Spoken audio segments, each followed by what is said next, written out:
Ma sœur a saisi le micro au milieu de ma réception de mariage, le visage déformé par un sourire cruel et l'alcool.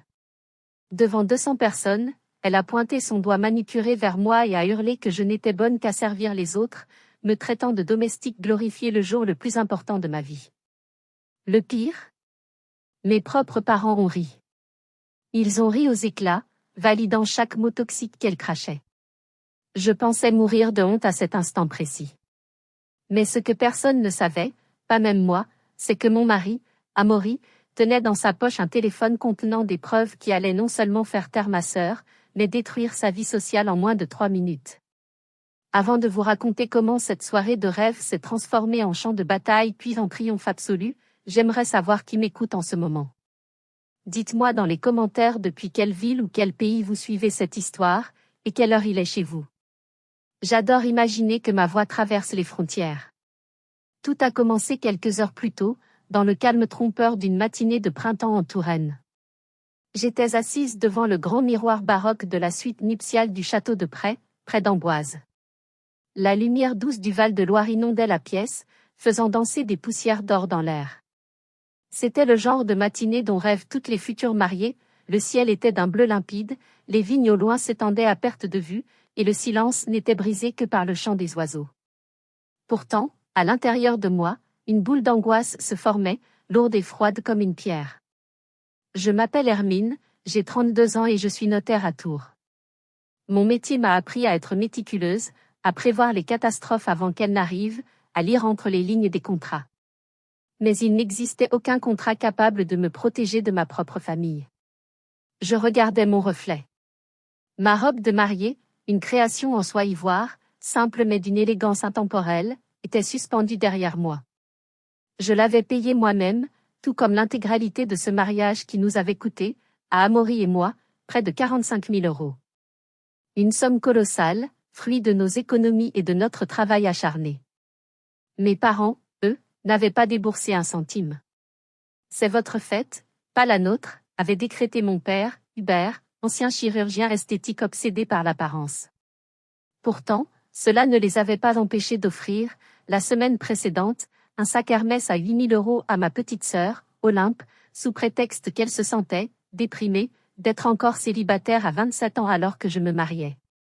La porte de la suite s'est ouverte avec fracas. « Maman, tu as vu mes chaussures ? Je ne trouve pas mes loups-boutins. » C'était Olympe. Elle est entrée comme une tornade, ignorant totalement ma présence.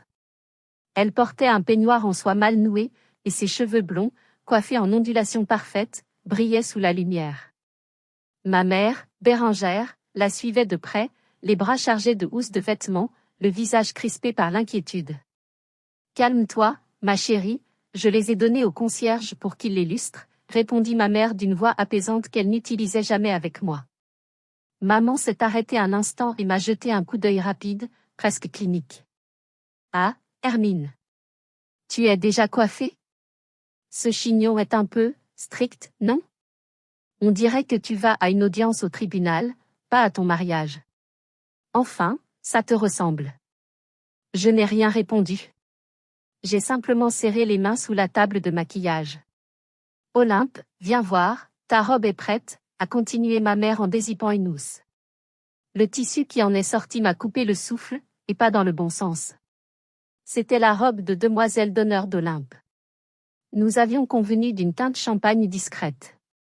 Mais ce qu'elle tenait là était une robe dorée, pailletée, avec un décolleté vertigineux et une fente qui remontait presque jusqu'à la hanche. C'était une robe faite pour un tapis rouge à Cannes, pas pour une cérémonie religieuse dans une chapelle du XVe siècle. « Olympe, c'est quoi cette robe ? » ai-je murmuré. Elle s'est tournée vers moi, un sourire innocent plaqué sur ses lèvres repulpées. « Oh, tu aimes ? » J'ai fait faire quelques retouches. La version originale faisait trop sac à patate. Et puis, il faut bien que quelqu'un apporte un peu de glamour aujourd'hui, vu que tu as choisi le thème monacal. Tu ne peux pas porter ça à l'église, ai-je protesté, sentant ma gorge se serrer. Tu vas attirer tous les regards. C'est ma journée, Olympe. Arrête d'être aussi jalouse, Hermine, a coupé ma mère sèchement. Ta sœur est magnifique, pourquoi devrait-elle se cacher ? Tu devrais être fière d'avoir une sœur aussi splendide. Allez, viens faire un câlin à ta sœur pour la détendre, elle est stressée pour toi. Olympe s'est approchée de moi, un tube de rouge à lèvres rouge vif ouvert à la main. Elle s'est penchée pour m'embrasser, et j'ai senti l'odeur entêtante de son parfum de luxe. Félicitations, grande sœur, a-t-elle chuchoté. Profite bien. En se relevant, elle a fait un mouvement brusque. Sa main a dérapé. Le bâton de rouge à lèvres a tracé une ligne écarlate, nette et sanglante, sur l'épaule de mon peignoir blanc, frôlant le tissu de ma robe de mariée suspendue juste derrière.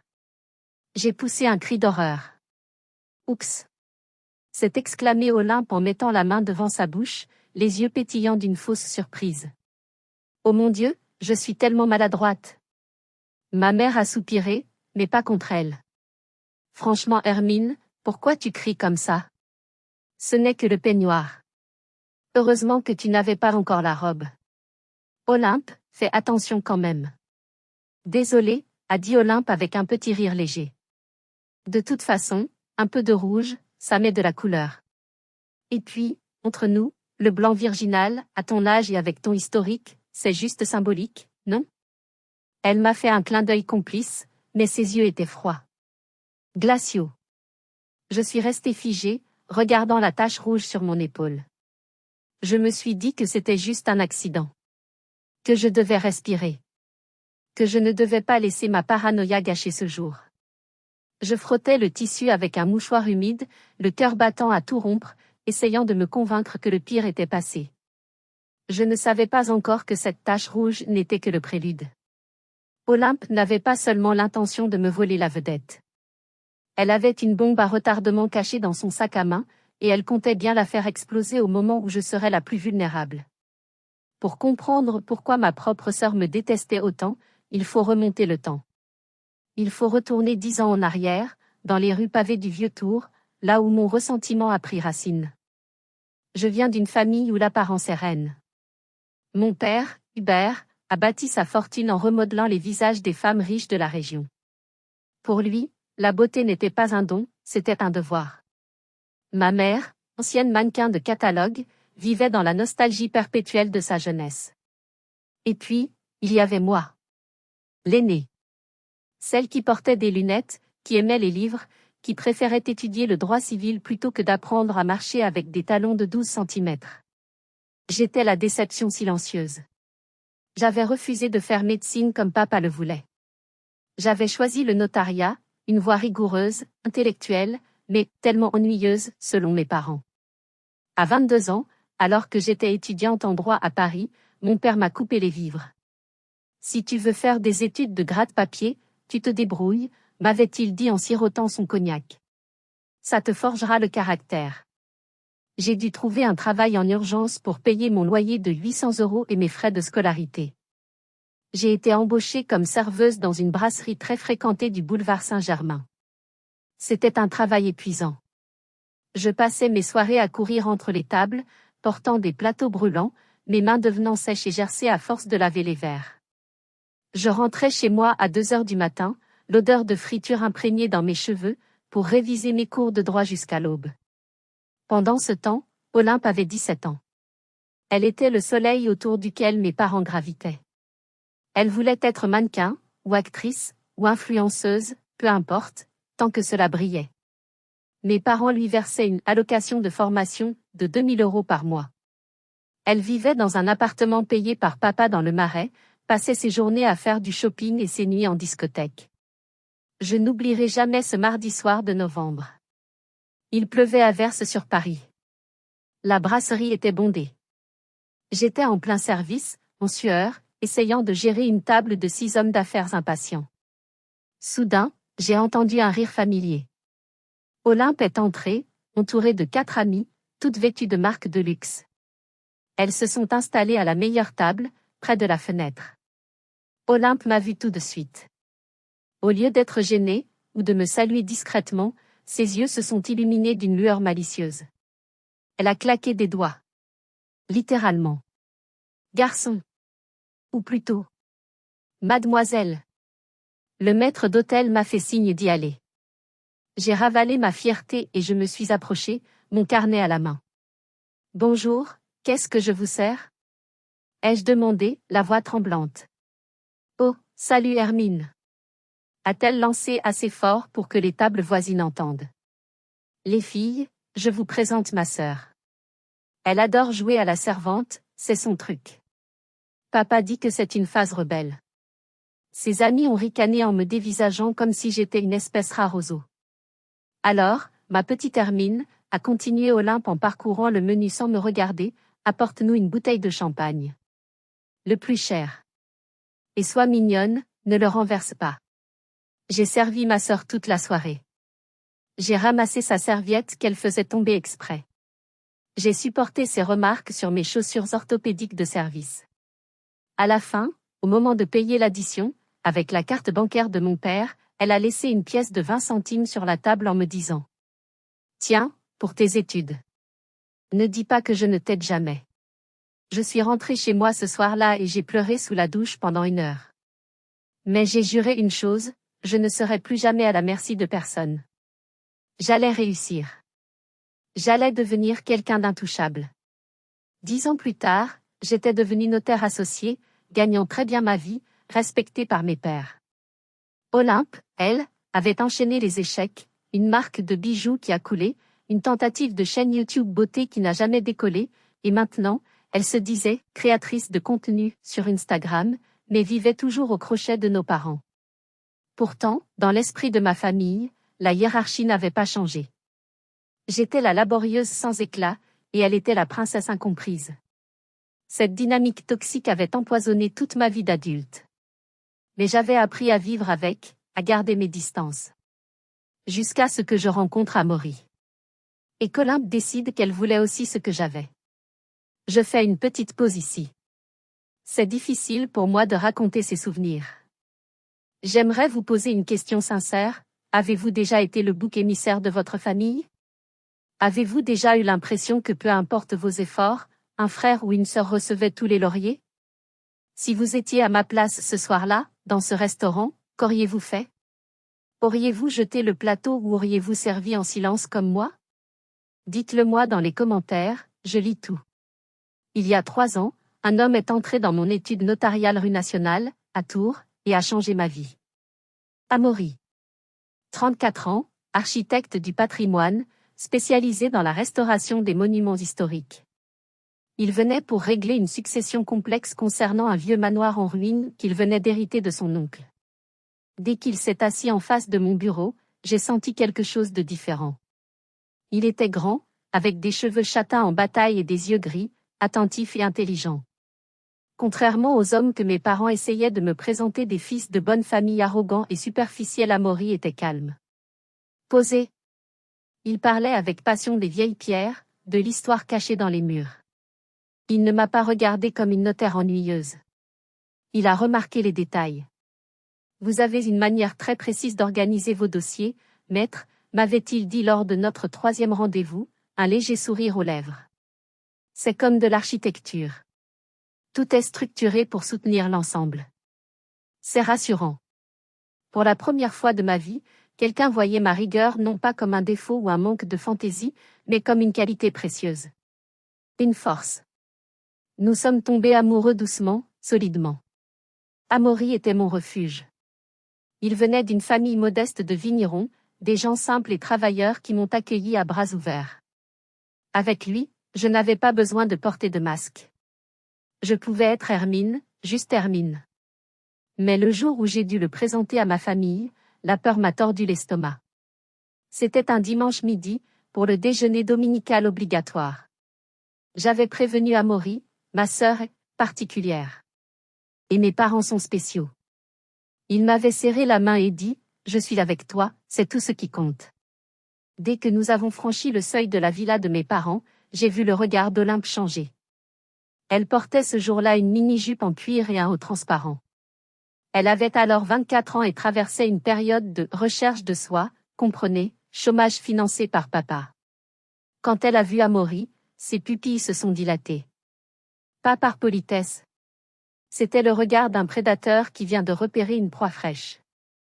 Enchantée, Amaury, a-t-elle ronronné en lui faisant la bise, s'attardant un peu trop longtemps, sa main frôlant son bras musclé.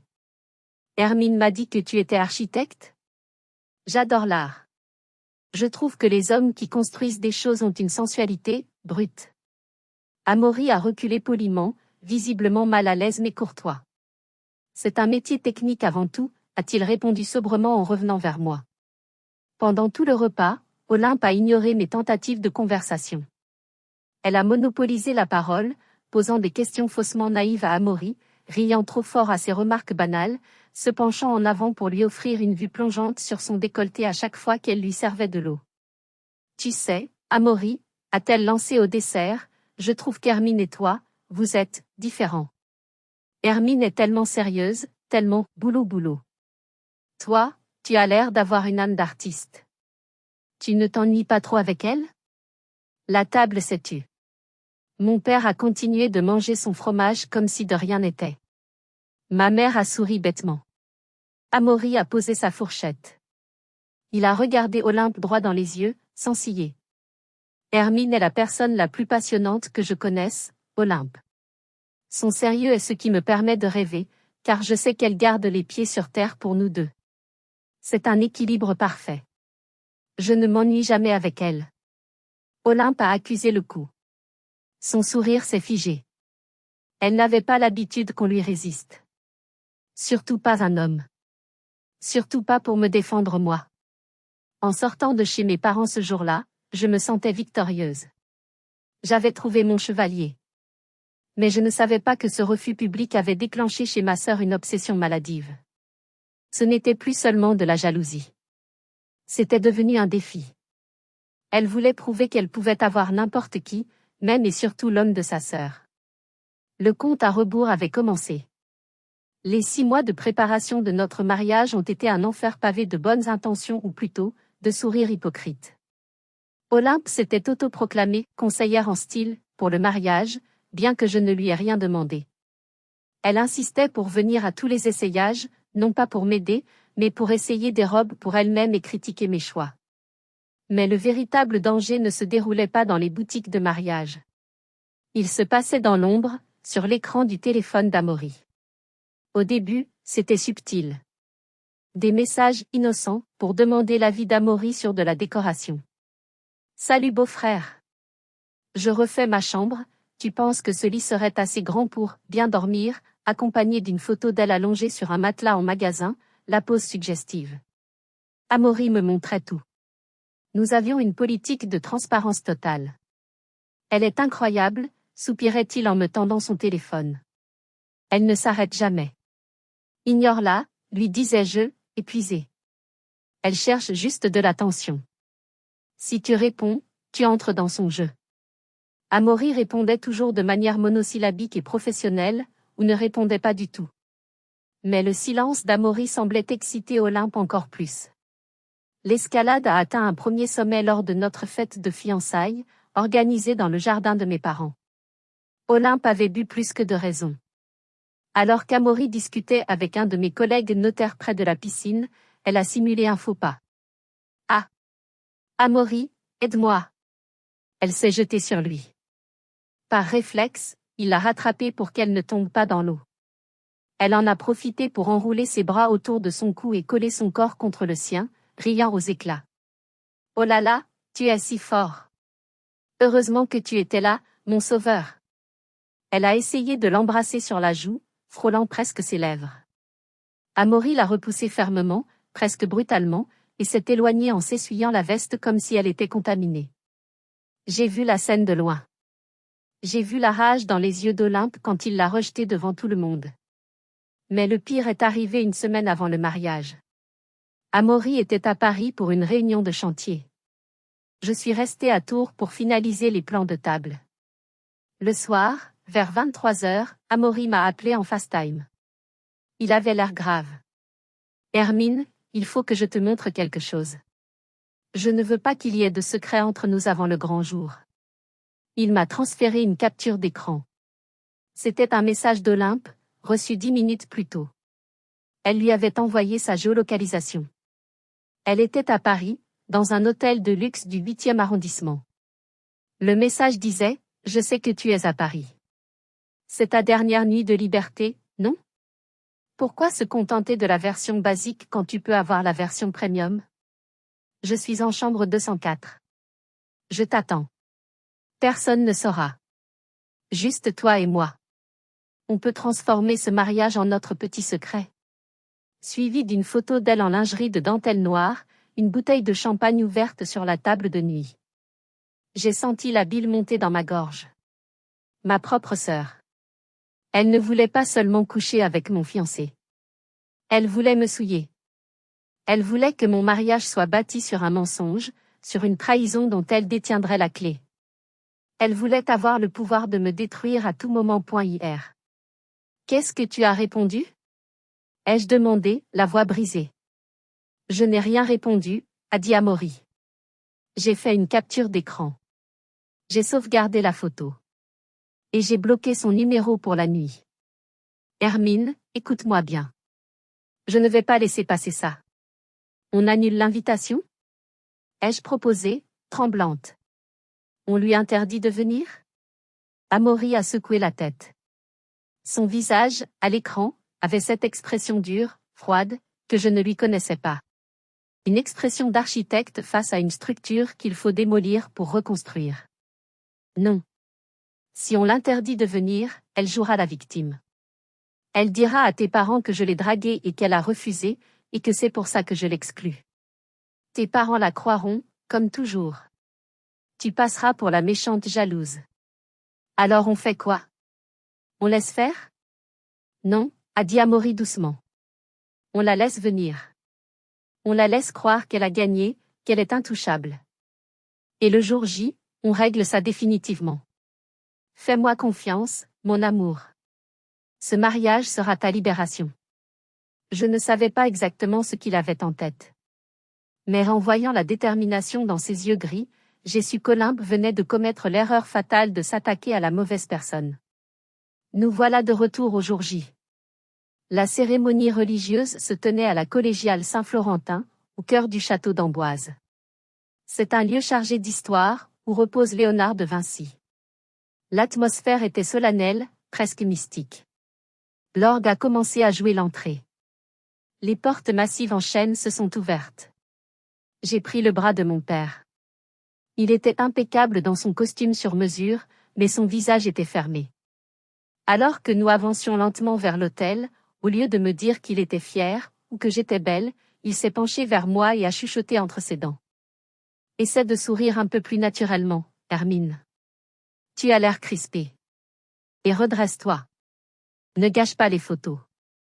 Ce mariage nous coûte assez cher en réputation, ne le rend pas pathétique. J'ai failli trébucher. Il ne parlait pas d'argent puisqu'il n'avait rien payé, il parlait de son image. Pour lui, marier sa fille à un simple architecte, et non un médecin ou un politicien, était déjà une concession. J'ai levé les yeux vers l'autel.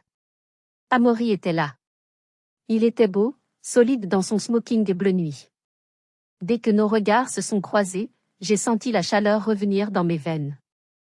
Il m'a souri, un vrai sourire, celui qui disait « Je suis là, respire ». Je suis arrivée à sa hauteur. Mon père m'a remise à lui comme on remet un colis, sans un mot chaleureux, et est allé s'asseoir au premier rang. C'est là que j'ai vu Olympe. Elle était assise juste à côté de ma mère, au premier rang, du côté de la mariée. Sa robe dorée brillait outrageusement sous les vitraux. Elle avait croisé les jambes de manière à ce que la fente de sa robe s'ouvre presque totalement.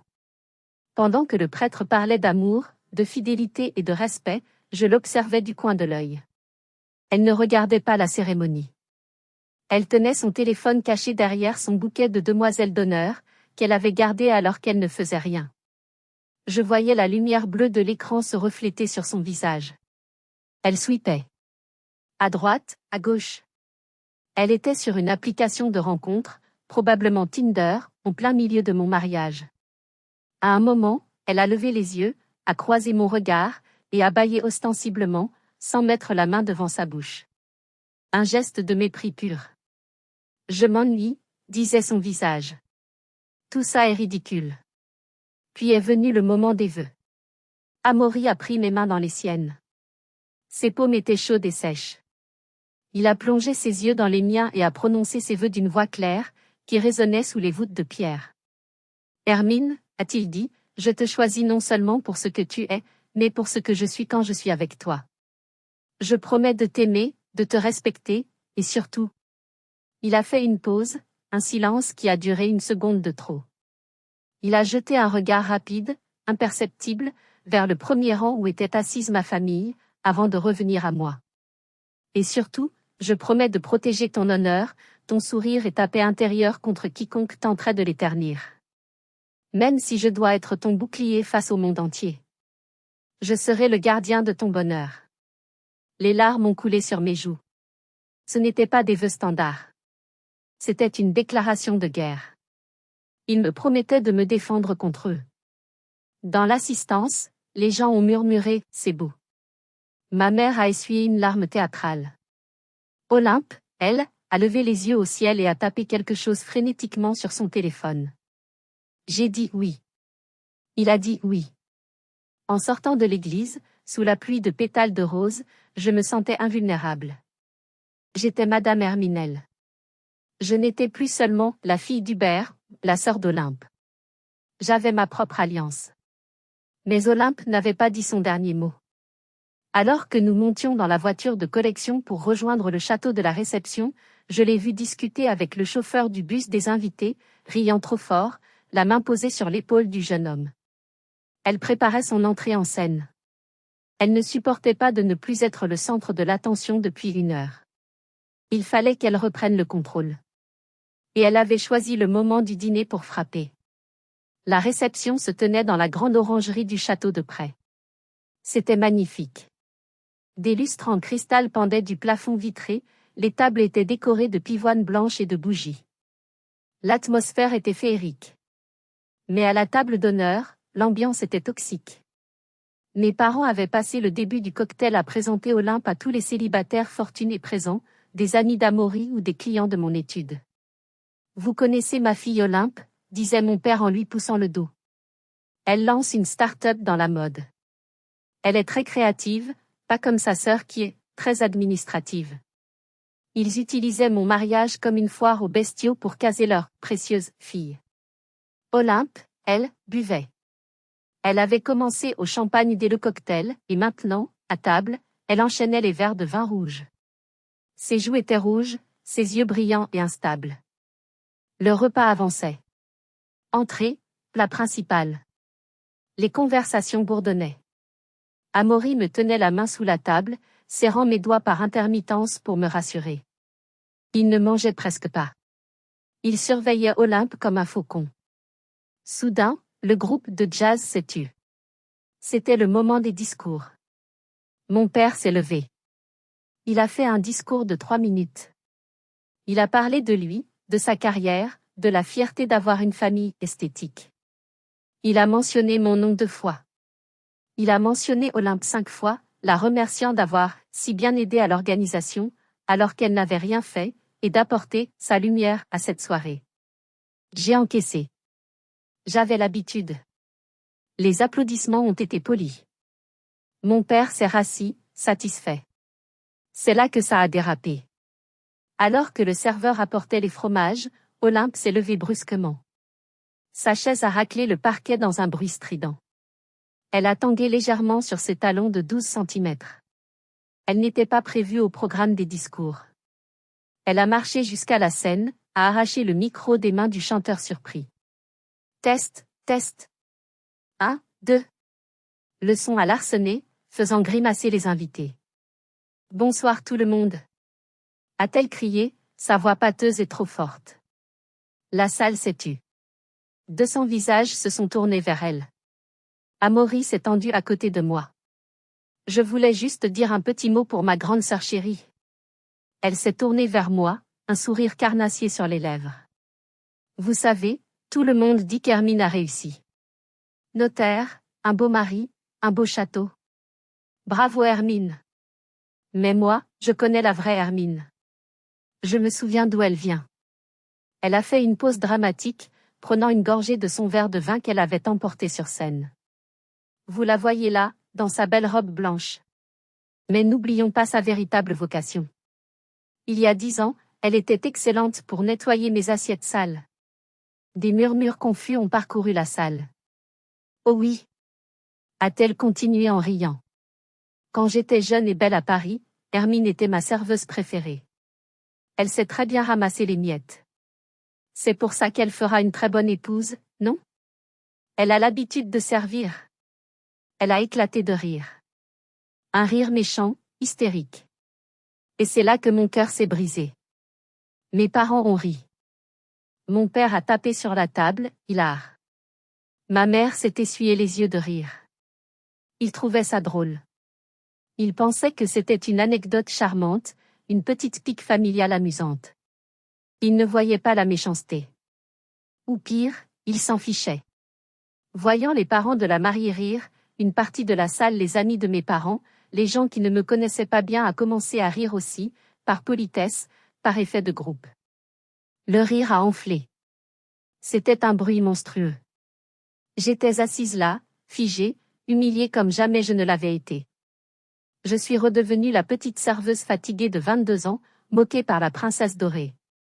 Olympe, galvanisée par les rires, a pointé un doigt vers moi. Et, Hermine. Regarde les serveurs là-bas, ils ont l'air débordés. Tu ne veux pas aller les aider? Juste pour le souvenir? Allez, debout la boniche. Voici la serveuse de ce soir. Bon entraînement pour la mariée. La salle a explosé de rire. C'était un cauchemar. Je voulais disparaître. Je voulais que le sol s'ouvre. Je sentais les larmes monter, chaudes et brûlantes. J'allais pleurer devant tout le monde. Elle avait gagné. Elle avait transformé mon mariage en humiliation publique. Mais soudain, le rire s'est coupé net. Amaury s'est levé. Il n'a pas bougé violemment. Il s'est levé avec une lenteur terrifiante, comme un roi qui se lève de son trône pour prononcer une sentence de mort. Il a posé sa serviette sur la table. Son visage était de marbre. Il n'y avait plus aucune douceur dans ses yeux gris. Juste une froideur arctique. Le silence est tombé, lourd, oppressant. Même Olympe a arrêté de rire, incertaine, le micro pendant mollement dans sa main. Amaury a fait signe au technicien son, au fond de la salle. C'était un signal convenu. La musique s'est arrêtée complètement. Il a marché vers la scène, a pris le micro des mains d'Olympe sans même la regarder, comme si elle n'était qu'un meuble gênant. Il s'est tourné vers la salle.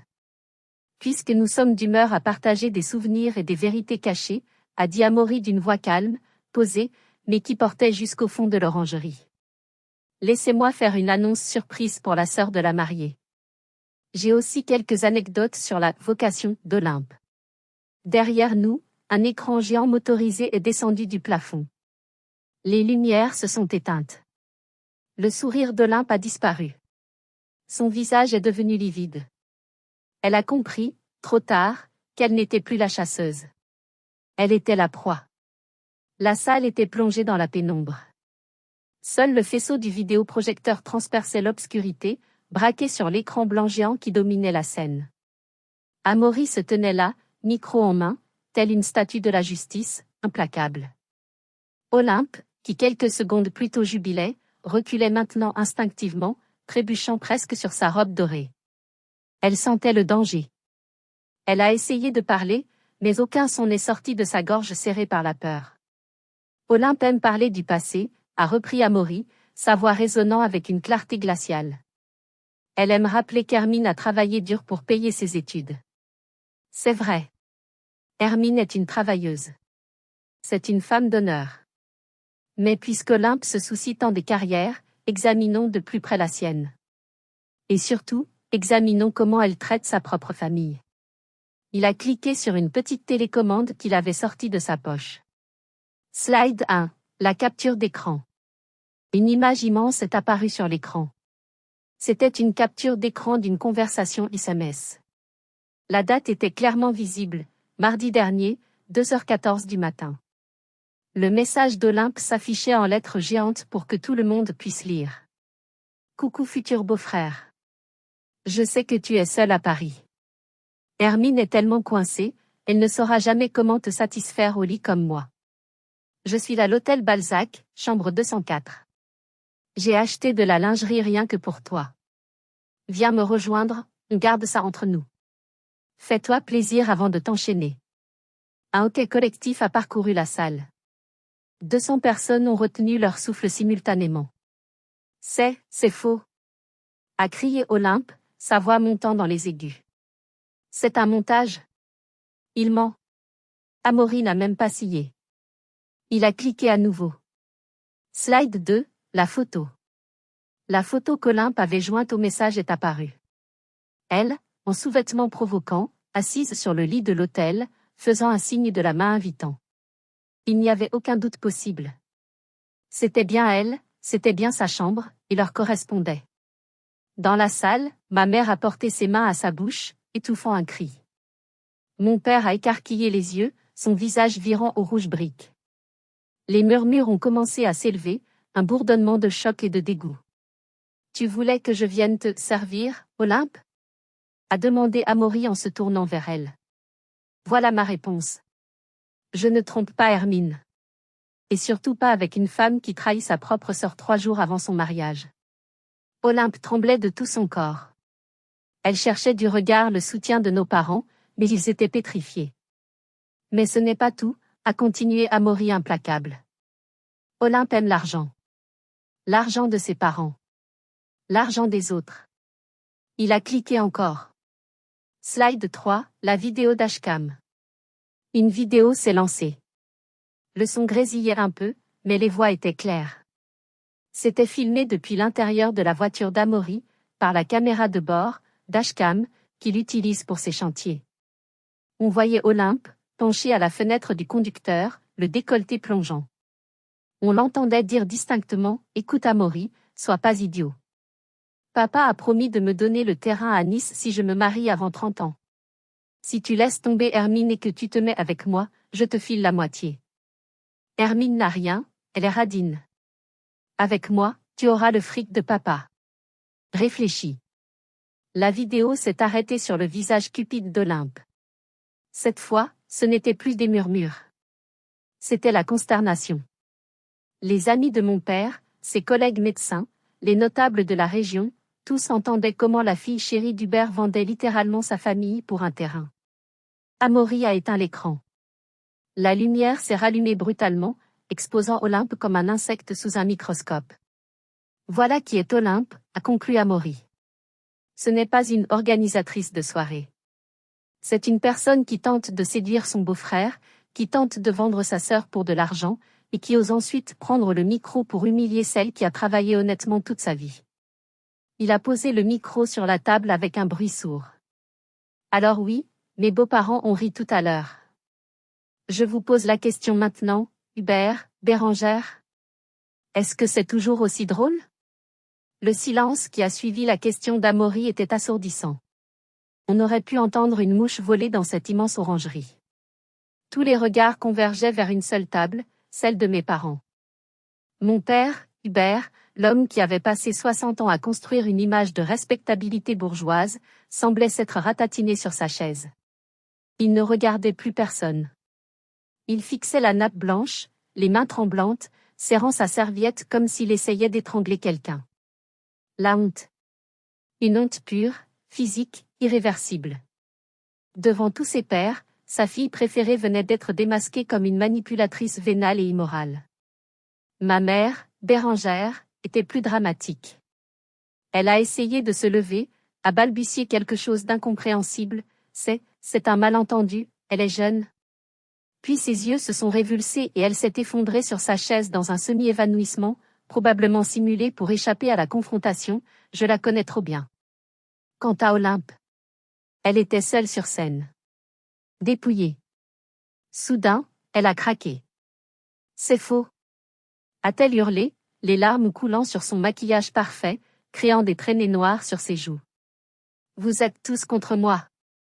Hermine, sale garce, c'est toi qui as monté ça. Tu es jalouse parce que je suis plus belle que toi. Elle a saisi une bouteille de champagne sur la table la plus proche et l'a lancée dans ma direction. La bouteille a fracassé une assiette à 2 mètres de moi, éclaboussant la robe d'une cousine éloignée. Amaury s'est interposé devant moi, son corps faisant rempart. Ça suffit, a-t-il tonné. Olympe a voulu se précipiter vers nous, peut-être pour me frapper, mais l'alcool et ses talons hauts l'ont trahi. Elle a trébuché sur la traîne de sa robe dorée. Elle s'est étalée de tout son long sur le parquet, renversant au passage la magnifique pyramide de coupes de champagne qui avait été dressée pour le dessert. Le bruit du verre brisé a été cataclysmique. Crash! Olympe s'est retrouvée au sol, au milieu des débris de verre et du liquide collant, sa robe dorée trempée et souillée, les jambes écartées de manière grotesque. L'image de la déchéance totale. La princesse gisait dans les ordures qu'elle avait elle-même créées. Je me suis levée. J'ai pris le micro qu'Amaury avait posé. Mes mains ne tremblaient plus. Je me sentais étrangement calme, vidée de toute peur. J'ai marché jusqu'à elle. Je l'ai regardée de haut. Tu m'as traitée de serveuse, Olympe, ai-je dit doucement. Mais regarde-toi. Tu es par terre, dans l'alcool renversé. Tu n'as aucune dignité. Je me suis tournée vers mes parents. Papa, maman. Vous avez ri quand elle m'a insultée. Vous avez financé ses caprices, ses mensonges, sa cruauté. Vous avez créé ce monstre. Maintenant, regardez-la. C'est votre chef-d'œuvre. J'espère que vous êtes fiers. J'ai posé le micro. Sécurité, a appelé Amaury. 2 agents de sécurité, qu'Amaury avait discrètement engagés, au cas où, sont apparus. Ils ont relevé Olympe, qui se débattait et hurlait des obscénités, et l'ont escorté vers la sortie. Mes parents, sous les regards accusateurs de toute l'assemblée, se sont levés hâtivement et ont couru derrière elle, fuyant la scène de leur humiliation. Quand la porte s'est refermée sur eux, un tonnerre d'applaudissements a éclaté dans la salle. Mes amis, la famille d'Amaury, mes collègues, tout le monde s'est levé pour nous soutenir. Le cancer avait été extirpé. La fête pouvait enfin commencer. La fin de la soirée a été étrange, mais libératrice. Sans la présence toxique de ma famille, l'atmosphère s'est allégée instantanément. Nous avons dansé, nous avons ri, nous avons bu, mais cette fois, c'était des rires de joie, pas de moquerie. J'avais une tache de vin sur l'ourlet de ma robe à cause de l'incident, mais je m'en fichais. C'était ma cicatrice de guerre. Mais le vrai nettoyage a eu lieu le lendemain matin. Amaury et moi nous sommes réveillés au château, mari et femme. La première chose que nous avons faite n'a pas été de prendre le petit déjeuner, mais d'appeler mon associé au cabinet notarial. En tant que notaire, je connais la loi. Je savais qu'il fallait agir vite. Je veux une séparation de biens stricte et immédiate vis-à-vis de tout lien financier avec mes parents, ai-je dit à mon collègue au téléphone. Et je veux rédiger une mise en demeure formelle interdisant à Olympe de nous approcher. Dans l'après-midi, nous avons appris par une tante, la seule qui est restée en contact avec moi, ce qui s'était passé chez mes parents après le départ du mariage. Le scandale avait été un électrochoc pour mon père. En rentrant chez lui, furieux, il avait fouillé dans les affaires d'Olympe pour comprendre l'ampleur des dégâts. Il a découvert pire que des messages indécents. Il a trouvé des lettres de relance. Des dettes. Olympe avait imité la signature de mon père pour contracter des crédits à la consommation. Elle avait accumulé près de 30 000 € de dettes pour s'acheter des vêtements de luxe et maintenir son train de vie sur Instagram. Plus grave encore, elle avait mis en garantie une petite maison de vacances que mes parents possédaient en Bretagne, sans qu'ils le sachent. Mon père a fait un malaise cardiaque léger. Il a fini aux urgences le soir même. Quand il s'est réveillé, sa vision du monde avait changé. L'illusion était brisée. Sa princesse était une escroc qu'il avait volée. Et sa fille, ingrate, celle qu'il avait méprisée, était la seule qui avait réussi honnêtement, sans jamais lui demander un centime. Il a essayé de m'appeler. J'ai vu son nom s'afficher sur mon écran, papa. J'ai regardé le téléphone sonner. 1 fois. 2 fois. Amaury m'a regardé. Tu veux répondre? J'ai réfléchi. J'ai pensé à la petite fille qui voulait juste que son père soit fier de ses bonnes notes. J'ai pensé à la serveuse humiliée. J'ai pensé au rire de mon père quand Olympe m'avait traité de boniche la veille. J'ai appuyé sur le bouton rouge. Refuser l'appel. Puis j'ai bloqué le numéro. Non, ai-je dit. C'est trop tard. Le contrat est rompu. 1 an a passé. Nous sommes maintenant au printemps suivant. Je suis assise dans le jardin de notre nouvelle maison, une vieille bâtisse en pierre près de Tour Camori à rénover avec amour. Je caresse mon ventre arrondi. Je suis enceinte de 6 mois. Une petite fille. Beaucoup de choses ont changé. Mes parents ont dû vendre leur maison de vacances pour éponger les dettes d'Olympe et éviter un procès pour faux et usage de faux qui aurait ruiné la réputation de mon père. Pour la première fois de leur vie, ils ont dû dire non à Olympe. Ils l'ont mise à la porte. Olympe a dû quitter Paris. Sans l'argent de papa, sans appartement gratuit, la réalité l'a frappée de plein fouet. J'ai entendu dire qu'elle a déménagé à Marseille chez une vague connaissance. Ironie du sort, elle travaille maintenant comme vendeuse dans une chaîne de magasins de cosmétiques bon marché. Elle passe ses journées debout, à servir des clientes exigeantes, pour un SMIC. Elle est devenue ce qu'elle méprisait le plus, une employée au service des autres. Il paraît qu'elle a beaucoup maigri, et pas dans le bon sens. Son compte Instagram est privé maintenant. Elle a perdu ses faux followers. Quant à moi, je n'ai jamais été aussi heureuse. Le geste d'Amaury, ce soir-là, a été le fondement inébranlable de notre mariage. Il m'a prouvé qu'il était prêt à tout pour me protéger. Il a nettoyé ma vie. Mes parents essaient toujours de reprendre contact. Ma mère m'envoie des lettres larmoyantes, disant qu'elle veut connaître son futur petit-enfant. Elle dit qu'ils ont compris leurs erreurs. Peut-être est-ce vrai. Peut-être pas. Mais pour l'instant, la porte reste fermée.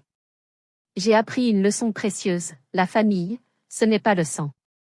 La famille, ce sont les gens qui vous respectent, qui vous défendent quand vous êtes vulnérable, et qui ne rient jamais quand on vous humilie.